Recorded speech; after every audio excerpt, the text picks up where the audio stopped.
สวัสดีค่ะวันนี้นะคะเราก็จะมาคบป่าไร่ มาพบกับตาลในช่อง PAN YouTube แล้วนะคะวันนี้เราก็จะมาเล่นเกมอันนี้กันนะ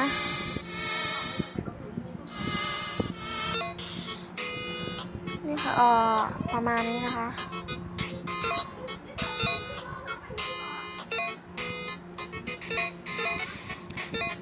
เขาก็จะให้แบบมันมีให้ตัวเลือก3 อันนะแต่พวกแผ่นซีดีอะไรอย่างเงี้ยไปขายแล้วก็ได้ตังค์นะคะนี่ค่ะเรามาเล่นกันดูนี้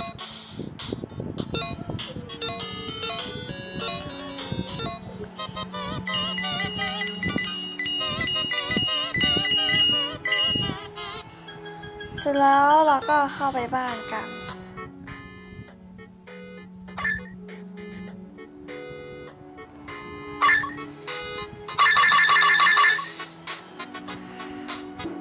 ขายป่าเยอะ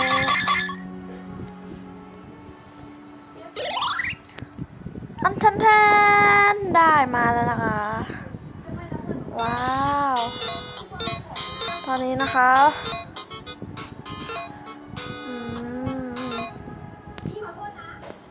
โนมาแล้วค่ะนี่อันนี้มันก็จะเป็นแบบซื้อแบบไอ้นั่นได้นะแต่ว่า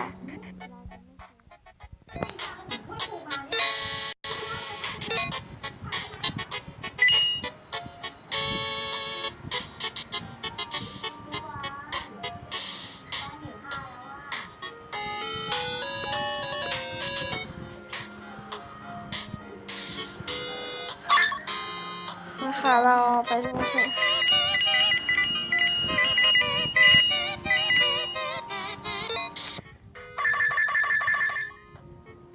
แล้วเราจะขายอันนี้ให้หมด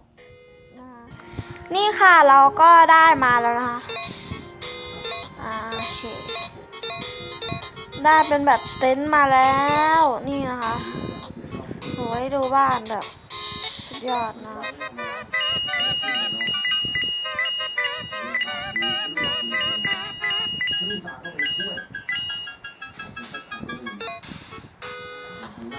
ได้มาทั้งหมด28 อันนะตอนนี้ไม่มีใครมาทิ้งขยะเลยอะแล้ว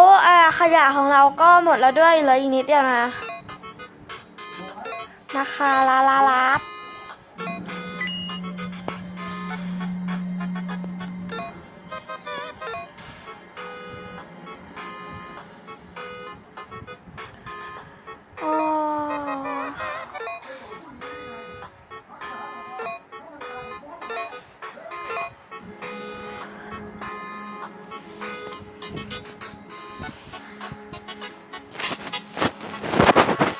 อก่อนนะ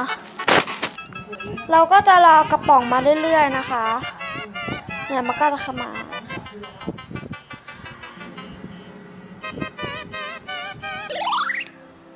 แล้วค่ะนี่เลยปานหลังจากที่ปานไปเก็บกระป๋องมาแล้วนะคะแล้วก็มาเป็นการลงคนนี้หลังจากที่แบบมีแบบเต็นท์แค่นิดเดียวอะไรแบบเนี้ยก็แหมเริ่มมีอะไรต่ออะไรแล้วนะอันนี้คือแผ่นซีดีนะอันนี้นะคะช่วงนี้เราก็จะนิยมเก็บซีดีเพราะว่า20 อันเลยโอ้ไปบริจาคไปขายกับโรงงานที่นะเหลือ10 บาทรอก่อนนะคะคนก็เริ่มมาทิ้งพวกแบบแผ่นซีดีกันเยอะขึ้นแล้ว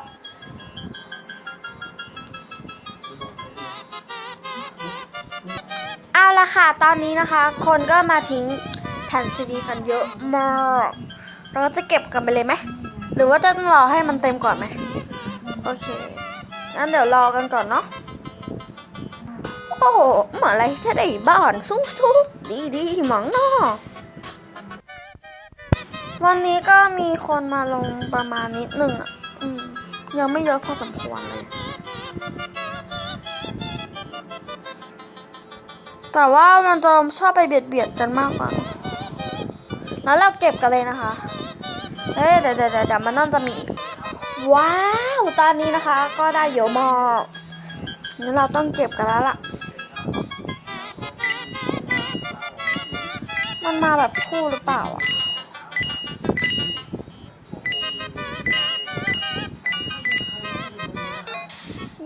20 กว่าอันอ่ะอันละเท่าไหร่อ่ะ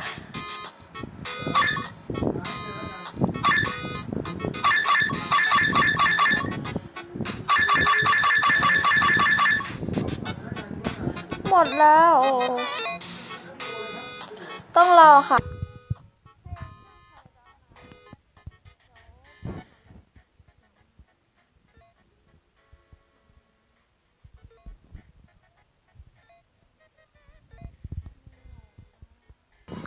แต่วันนี้พี่ปานก็จะมาอัดประมาณ10 นาทีได้เนาะเราก็ได้เยอะพอสมควรแล้วนะคะเดี๋ยวปานจะเริ่มเก็บเลยดีไหมนะแต่มันยังไม่พอ1 2 3 4 5 6 7 8 9 เอง10 แล้วอ่ะนี่นะคะปานก็เก็บไปส่วนหนึ่งแล้วมันน่าจะพอแล้วล่ะว้าวโอ้โหมันต่างกันตรงไหนเนี่ยแค่ตัดแขนออก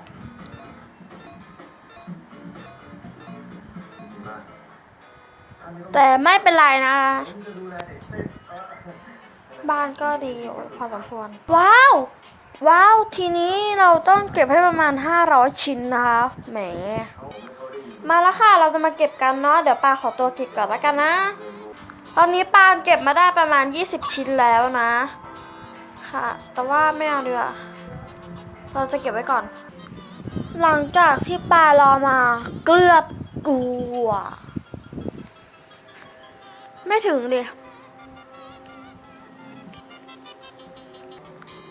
ปานก็ได้เก็บมาครบ27 อันนะคะตอนแรกจะเอา30นั่นหน่อยนะไม่เป็นไรละแต่ถ้ามีอีกก็ดีอ่ะงั้นเดี๋ยวเราขายกันก่อนเลยนะตอนนี้ก็ขายหมดแล้วเพิ่งจะได้ประมาณดูข้างบนนะที่มันจะมีไอเนี่ยอยู่ข้างบนอะหัวมุมขวาหัวมุมซ้ายนะไม่ใช่ขวาเอาซ้ายสุดนะข้างบนนะมันก็จะมี500 ทับขีด500ใช่ไหมล่ะเราเก็บได้ประมาณ224แล้วนะคะเราก็ได้ปานได้แผ่นซีมาก็เยอะอยู่แล้วนะแต่จะเก็บไปแค่นี้ก่อนแล้วกันเนาะขาดเลยโอ้ย300เองไม่เป็นไรมันก็ใกล้จะครบประมาณ10 นาทีแล้วแต่ว่าถ้าใครอยากจะรู้ว่าเบื้องหน้าจะเป็นยังไงนะคะก็อย่าลืมกดติดตามกันด้วยนะเดี๋ยวจะมีภาค 2มาภาค 2แน่นอนว่าต้องจบคลิปอยู่แล้วภาค 2อ่ะเพราะว่าเกมนี้มันสั้นๆเองนะคะก็ปานขอลาไปก่อนนะคะอย่าลืมกด subscribe กดติดตามกดไลค์กดแชร์ด้วยนะคะบายถ้าอยากให้เล่นเกมแบบนี้อีกก็คอมเมนต์มาได้นะคอมเมนต์ได้